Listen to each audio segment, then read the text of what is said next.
নমস্কার বন্ধুরা, আজকে আমি রুই মাছ দিয়ে সব রকম সবজি তরকারি করবো। তার জন্য সব কিছু কেটে ভালো করে ধুয়ে নিয়েছি। আর এখানে সব রকমের মশলা নিয়েছি, মশলাগুলো বেটে নেবো আর মাছের লবণ মাখিয়ে নেবো। দেখো বন্ধুরা কীভাবে করি। দেখো মাছের লবণ মাখিয়ে নিয়েছি আর সব সবজিগুলো আমি সেদ্ধ করে নিয়েছি হালকা। আর মশলাটাও বেটে নিয়েছি। গ্যাস দিয়ে কড়াই বসেছি, কড়াই তেল গরম হয়ে গেছে। এতে একে একে মাছগুলো লাল করে উল্টো পাল্টে ভেজে নেবো। দেখো মাছগুলো লাল করে উল্টো পাল্টে ভেজে নিয়েছি, তুলে নেবো। দেখো এই তেলে ফোড়ন দেবো গোটা জিরে, তেজপাতা। তারপরে ভাজা হয়ে গেছে, বেটে রাখা মশলা, টমেটো, লবণ, জ্বালাবো দিয়ে ভালো করে কষিয়ে নেবো। দেখো মশলাটা ভালোভাবে কষানো হয়ে গেছে। এর মধ্যে ভাজে রাখা সবজি আর ধনেপাতা দিয়ে একসাথে মিশিয়ে নেবো। মিশিয়ে জল দিয়ে দেবো জ্বালাবো পরিমাণ মতো। দেখো ঝোল দিয়ে পাত্রটা ফুটে উঠেছে। এর মধ্যে মাছগুলো দিয়ে দেবো, দিয়ে ভালো করে মিশিয়ে নেবো।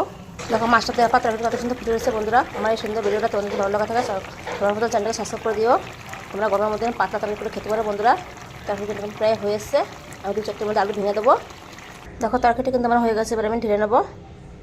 দেখো তরকারিটা কিন্তু আমার হয়ে গেছে, ঢেলে নিয়েছি। গরমের মধ্যে পাতলা তরকারি তোমরা অবশ্যই করতে পারো বন্ধুরা, খুবই ভালো লাগবে।